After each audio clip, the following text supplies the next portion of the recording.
ರಕ್ಷಣೆ ಇಲ್ಲದಂತಾದ ಆರಕ್ಷಕರ ಗೃಹಗಳು. ಕುಟುಂಬದ ಸದಸ್ಯರಿಗೆ ಸುಸಜ್ಜಿತ ಕಟ್ಟಡ ಇಲ್ಲವೇ?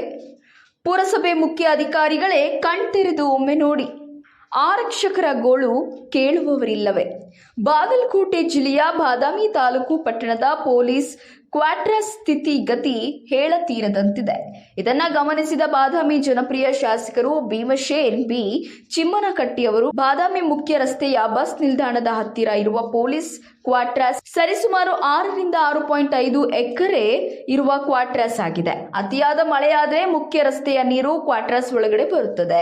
ಜನರ ರಕ್ಷಣೆ ಮಾಡುವ ಪೊಲೀಸರ ಕುಟುಂಬದ ಸ್ಥಿತಿ ಹೀಗಿದೆ ನೋಡಿ. ಪುರಸಭೆ ಮುಖ್ಯ ಅಧಿಕಾರಿಗಳೇ ತಾವು ನೋಡಲೇಬೇಕಾದ ಸ್ಟೋರಿ ಇದು. ಇಲ್ಲಿ ಬೀದಿ ದೀಪಗಳೇ ಇಲ್ಲವಂತೆ. ನೋಡಲಿಕ್ಕೆ ಮಾತ್ರ ಬೀದಿ ದೀಪ, ಬೆಳಕು ನೀಡಲು ಇಲ್ಲವಂತೆ. ಕುಟುಂಬಸ್ಥರು ಹೇಳುವುದು ಸ್ವಲ್ಪ ಕೇಳಿ. ಹಾಗಾದ್ರೆ ಸಾಮಾನ್ಯ ಜನರ ಪರಿಸ್ಥಿತಿ ಹೇಗೆ? ಇಷ್ಟೆಲ್ಲ ಸಂಕಷ್ಟ ಪರಿಸ್ಥಿತಿ ಬಾದಾಮಿ ಪೊಲೀಸ್ ಇಲಾಖೆಯ ಸಿಬ್ಬಂದಿಗಳದಾಗಿದೆ. ಸಿಪಿಐ ಕರಿಯಪ್ಪ ಬಿ ಬನ್ನಿ ಅವರು ಪರೇಡ್ ಮಾಡಲು ಬನಶಂಕರಿ ರಸ್ತೆ ಎಪಿಎಂಸಿ ಹತ್ತಿರ ಬಯಲು ಸ್ಥಳಕ್ಕೆ ಹೋಗಬೇಕಾಗಿದೆ. ಅಭಿವೃದ್ಧಿ ಆದರೆ ಇಲ್ಲಿಯೇ ಅನುಕೂಲ ಆಗುತ್ತದೆ ಎಂದು ಶಾಸಕರಿಗೆ ತಿಳಿಸಿದ್ರು. ಎಷ್ಟೋ ವರ್ಷ ಕಳೆದರೂ ಯಾವುದೇ ಶಾಸಕರು ಅಧಿಕಾರಿಗಳು ಗಮನ ಹರಿಸಿಲ್ಲ.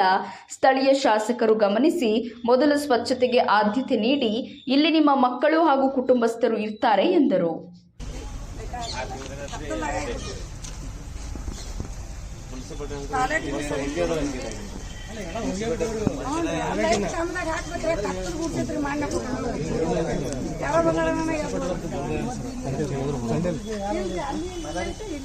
ಕೆಲಸ ಮಾಡಿಲ್ಲ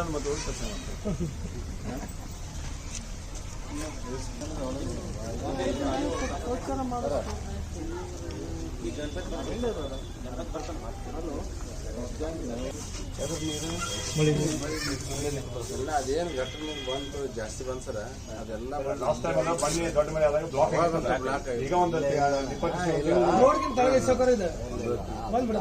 ಅವು ಏನ್ ರಾಜಕಾಲುವೆ ಬಂದೈತಲ್ಲ ಅಲ್ಲಿ